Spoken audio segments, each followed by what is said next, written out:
Hello data lovers, so welcome back to the SQL Interview Pro series, and today also I am going to solve 4 SQL interview questions. And for last 2 videos I'm pretty sure you guys have watched it and solved all those questions. If not, then check it right now and solve those questions immediately. And the questions which I will be solving today, you can find it on Code Studio platform by Coding Ninja, and these questions are free to access, so completely free for you to practice SQL question. I have provided the link in the video description. Like this video for the better reach, because I will be covering some amazing topics of SQL today. First, try to attempt these questions by your own, put your solution in the comment section, and then watch my solution. So let's start now and solve today's SQL questions. Alright, so this is our first question, and the problem statement is winning candidate. So let's look at the data. We have a candidate table and it has 2 columns, ID and name. So this is basically the candidate name, you can say A, B, C, D, E, and the corresponding ID.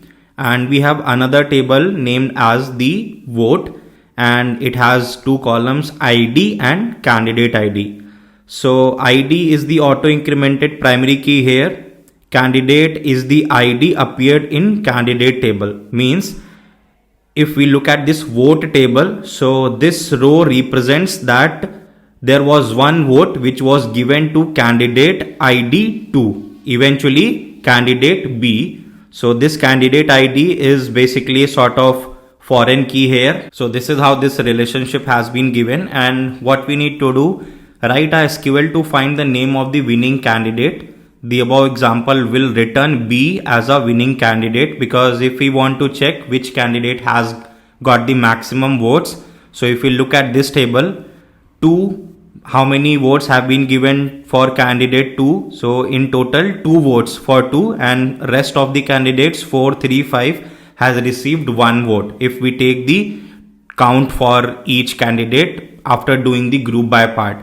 And once that part will be done, ultimately we need to print the name. So we need to do a join condition. We actually need to perform a join on this candidate and vote table so that we can get the name for this corresponding candidate ID. So that is how it is coming here. And if we look at this part, you may assume there is no tie, means there will be no 2 candidates who have got the same number of votes. So we can ignore that condition, and this is how we need to calculate it. So this looks very simple. I'm not sure why this question is in the hard category, because idea is very simple. What we need to do, simply we will apply a group by condition here. First we will do the group by on the candidate ID, and after doing the group by, we will do the order by in the descending order of the count, so that the first row, the top row,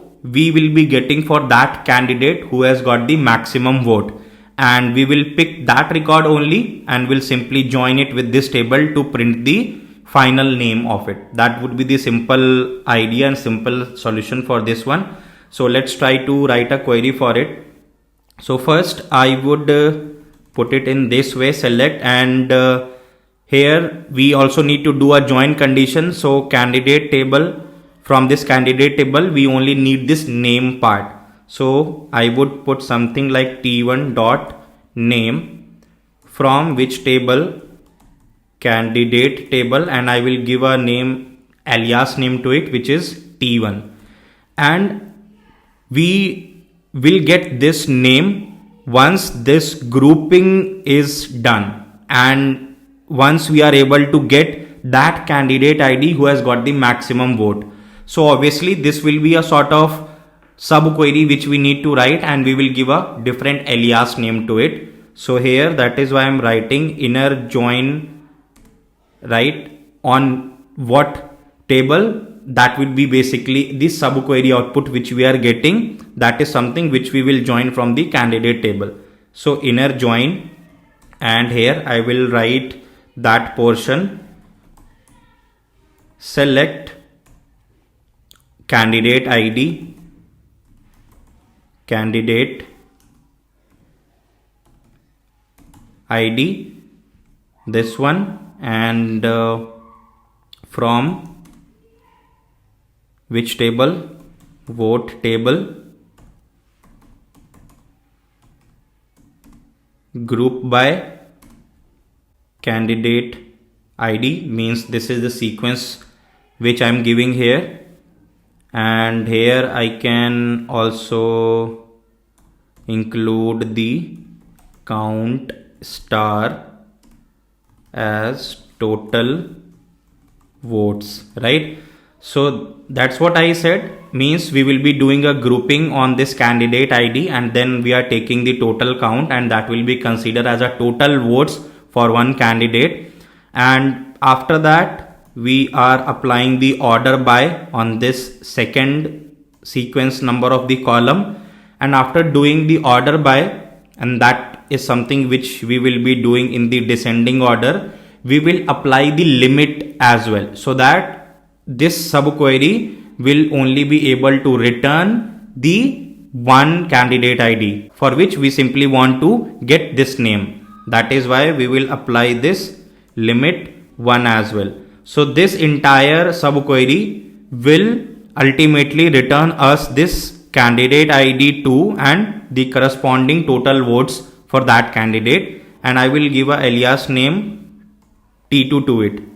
So this is something inner join part. So on T1 dot ID equals to T2 dot candidate ID. This will be the joining condition, and after this one, if I execute it, then we can see this is the output which was actually expected. So very simple idea, nothing complex to understand, I would say. Here we used simple concepts of our SQL, the grouping, the ordering, and picking the only one record. Mostly you can relate it like calculating the highest salary and print the employee name who gets the highest salary. So this subquery is doing the same thing, and after that we simply did a join in order to get the name part. So now let's move on to the second question. This was the easiest, but not sure why it is in the hard category. Anyways, so this is our second question. The problem statement name is count student number in departments. So let's read the entire problem statement. University uses two data tables, student table and the department table, to store the data of students. Write a query to print the respective department name and the number of students majoring in each department for all departments in the department table, even those departments in which there is no student enrolled as of now. Sort your result by descending number of students, means the count of the students. If two or more departments have the same number of students, then sort those departments alphabetically by department name. So this is the data we can simply see here. Student table, student ID, student name, gender, and department ID. And we have another table named as department ID and department name. So simple again, you can relate it like a employee and department kind of data set, where you will be given the employee table and the department table. Department will have different department names, and each department will be assigned a department ID. So this table reflects, or this table gives us the idea that this student is actually part of which department of the college. So this one, engineering department, based on the department ID. This student again part of engineering department based on this one, and this student is a part of science department based on this department ID. And as per the problem statement, here we can see, right, even ones with no current student. So if we look at the student table, there is no entry for department 3, which is law department. So this is how we need to calculate the output. We simply need to count the number of students in each department. Even we need to include those departments in our output name for which there was no student enrolled as of now. And if that is the situation, this should be like 0. So this is what we need to do. And again, the idea is pretty much simple for this one. What we will be doing, we will simply use the student table first, and we will apply the grouping logic on the department ID, and we will simply take a count, right? Means based on the department ID, or for each department ID, what is the total number of students which are studying in that department. And after doing this thing, we will simply do a left join from this table to that intermediate calculated table after the grouping operation, and we will do the left join so that we can also identify those departments for which there is no join. If there is no join or no match from the right hand side table, that means for that particular department there was no calculated output from this grouping logic which we applied here. So if that is the situation, there we will use a 𝗏𝗃 function. 𝗏𝗃 function will simply replace that null populated value with 0, and that's how we will achieve this output. So let's do it. So first I will just write this select part, and whatever we need to populate, I will keep it empty as of now. From, as I said, we will be doing the left join kind of condition here. So from left join, we will use this department table on the left hand side. So department, and we will name it like DT, left join with some output which we will calculate here as a subquery, and that will be like this: select which column we want, department ID. This is the column we will use for grouping. Then count star as student number. From which table? From student table, and group by on this department ID, right?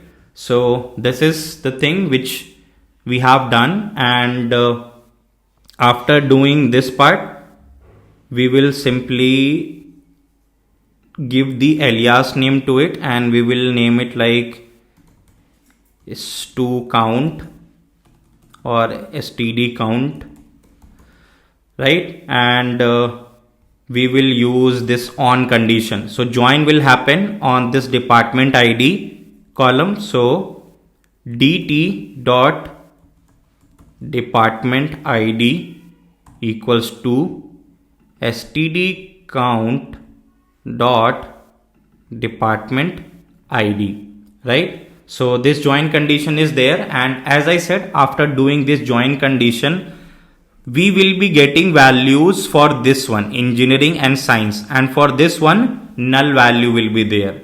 So what we need to populate here, we simply need to do it in this way. Select, what we want, dt dot department name and 𝗏𝗃. So 𝗏𝗃 means obviously for this department, which is the department ID 3, there is no match, right? Once this one will be populated, there will be no match for this department ID. So after doing the join operation, this value will be null. Student number value will be completely null for this department ID 3, right? So what we can do, if this is null at any given point of time, it should be replaced with 0. So here what I am writing, if it is not null, obviously this value will be picked automatically, whatever is the count. If not, then it will become 0, and I will name it again as student number. And as per this requirement, we need to arrange our output as well. So here we need to apply this order by on the, or order by on this decreasing count of student number, we can say. So order by second column in the final select statement, and this should be in descending. And if there is a tie, means student count is equivalent for two department name, what we need to do, we need to sort them in the alphabetical order by department name. So that should be in ascending. So 1 ASC, right? So this will be our final query, and now if I execute it, oh, looks like some typo mistake for this coalesce function. So let me correct it. Coalesce, my bad. And now we can see whatever was the expected output: engineering first here, then science, then law. So I hope the idea is pretty much clear, simple to implement. Just do the grouping part first, and after that one simply we can do this joining part in order to get the department names and corresponding student numbers. So now let's move on to the third question, and this is our third question. Problem statement is exchange seats. So here Mary is a teacher in a middle school, and she has a table seat storing students' name and their corresponding seat IDs. The column ID is a contiguous, you can say, incremented number. Mary wants to change seats for the adjacent students, means those students who are sitting together. She just want to exchange the seats, or just want to change their seats with each other. So if you look at this input table, right, this input table, student ID 1 2 3 4 5 and Abbott, Doris are the two consecutive students. Emerson, Green are two consecutive students. James is left alone here, you can say, right? He will not be considered as a corresponding to Green, because we need to take a pair of two at a time: Abbott, Doris, Emerson, Green, and this will be alone.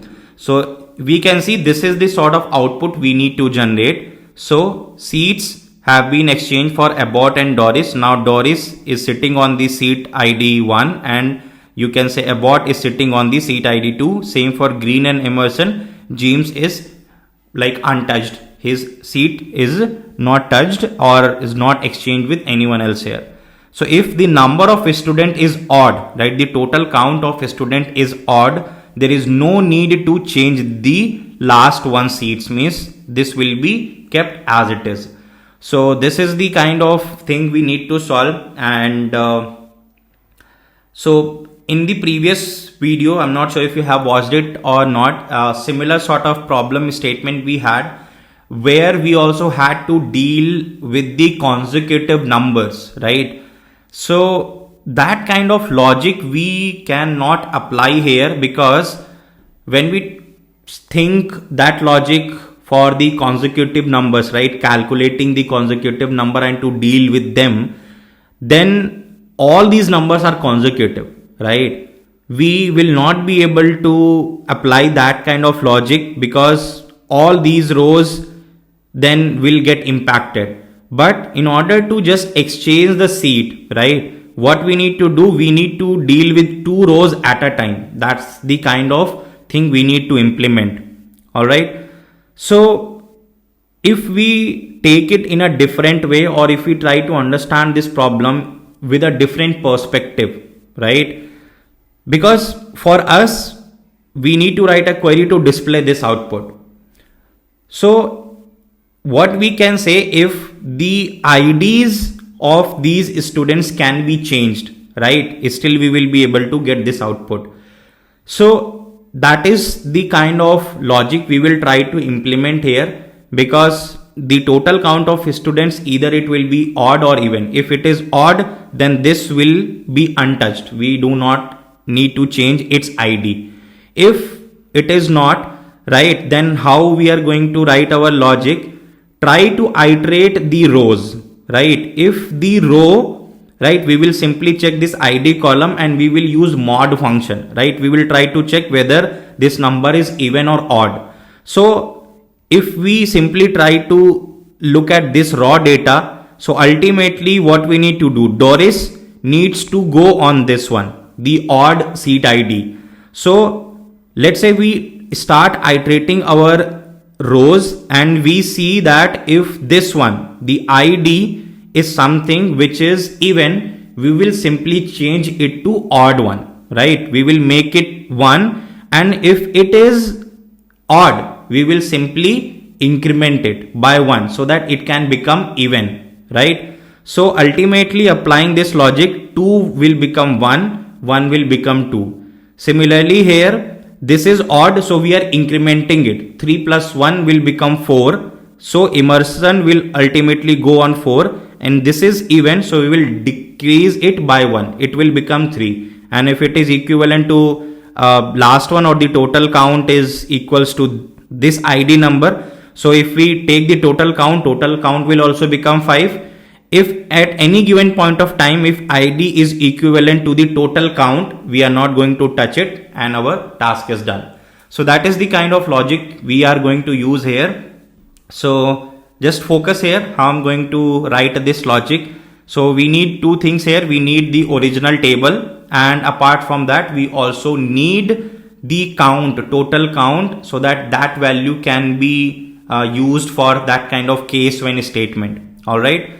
So first let me write this select part, and I will keep the other things empty. And we need data from seat table. This is our seat table, right? Table seat, and comma, we want to use second table as well, which will have only one value in it, right? We want to use that one along with each, you can say, row here. So for that one, what we can do from seat comma, what we can write, we can simply write as, you can say, query, just doing the count. So select count star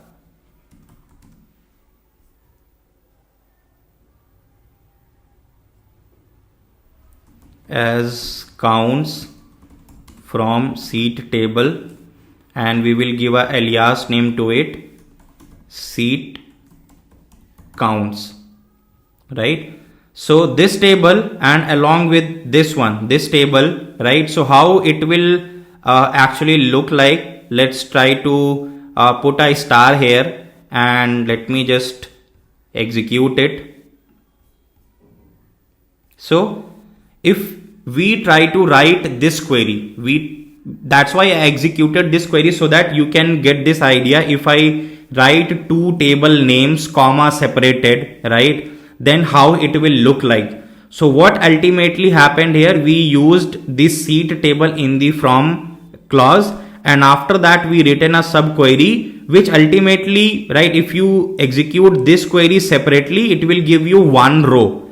But in this way, if I am writing my query in this way from two comma separated tables, so ultimately what is going to happen, this single value which we have generated, it will get attached with each row of this first table name which we have written, right? And now this one, right, we can ultimately use in this final projection to perform any kind of operation, right? So that is how it will look like.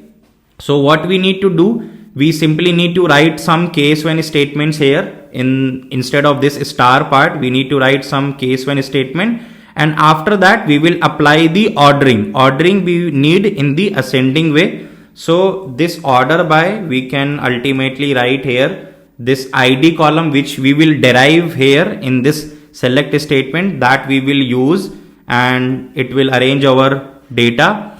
But what kind of case when statement we are going to write here, so just focus on that part. So case, and we will use mod function, mod ID comma 2, right? If modulo of this ID is not equals to 0, right, that means it is an odd number, right? So not equals to 0, and this counts value, the total counts of students is also, right, not equals to ID. That means we have not reached the last student if the count of total student is odd.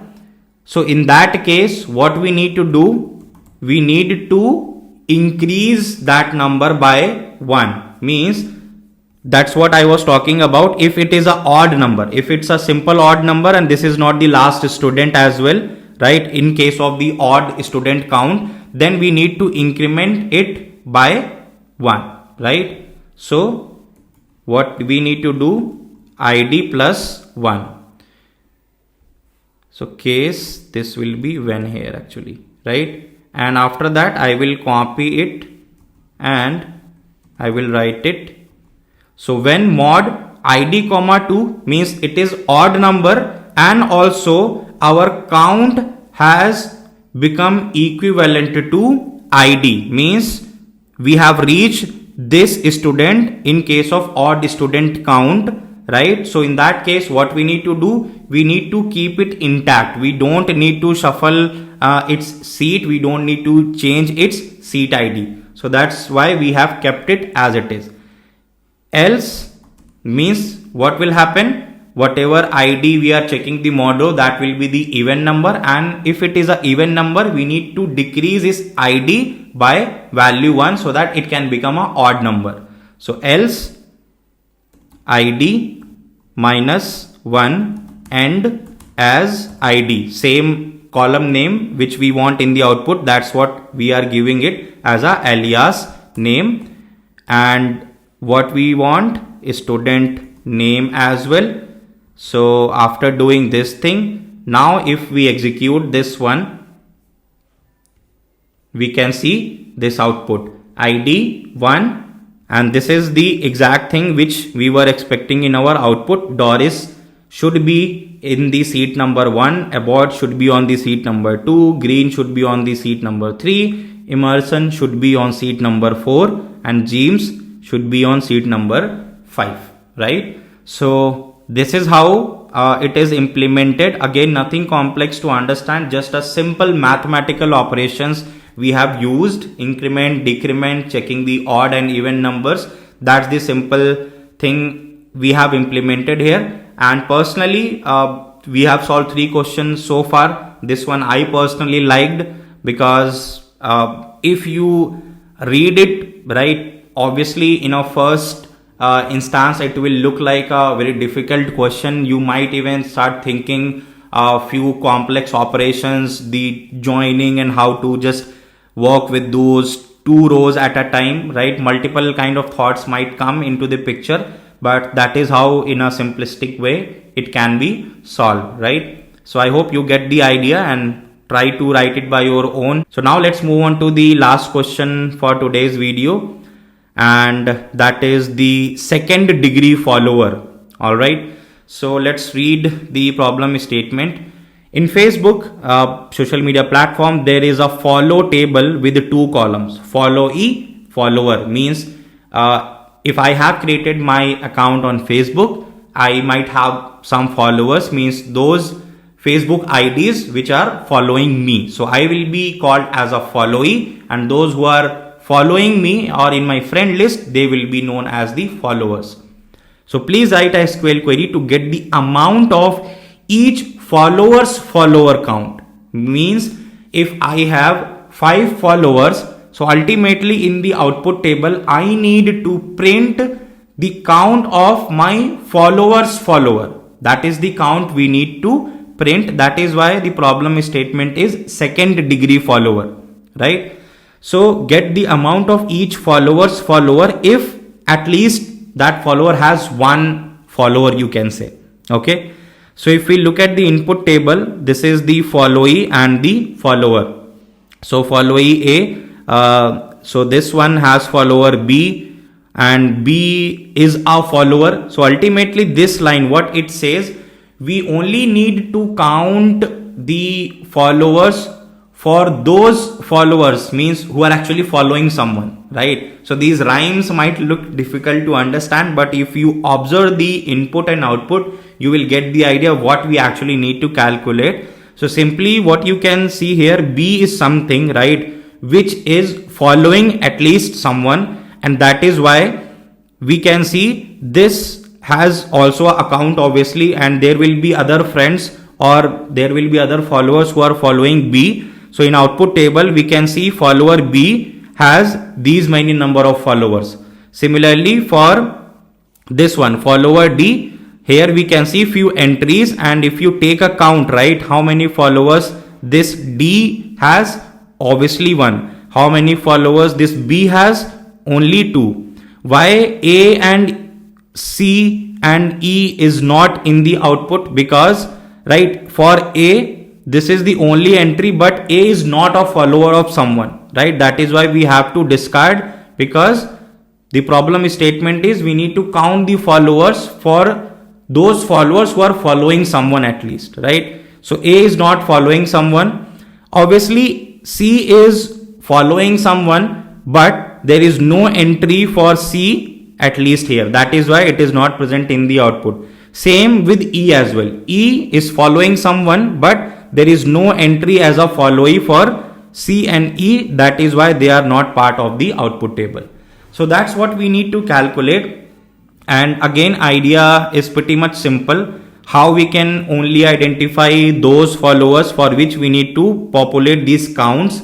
So we first need to check those followees, or we need to simply apply the group by condition on this followee column, or you can say this table which is named as the follow, this table named as the follow. So we will apply the group by on the followee column, but only those values will be picked for grouping which are also present in the follower column. That's the simple logic we need to apply.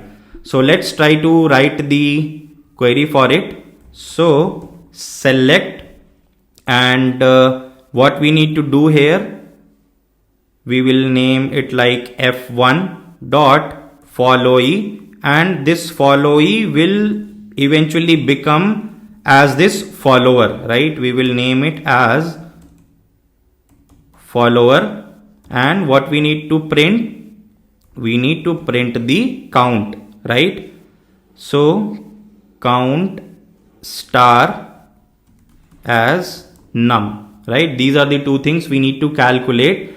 And this one f1 dot follow is something on which we need to do the grouping. So from which table we want? Follow, and we have named it as f1. So first, obviously we will do the where clause part. We will apply that where condition, and after that we will be doing the grouping part.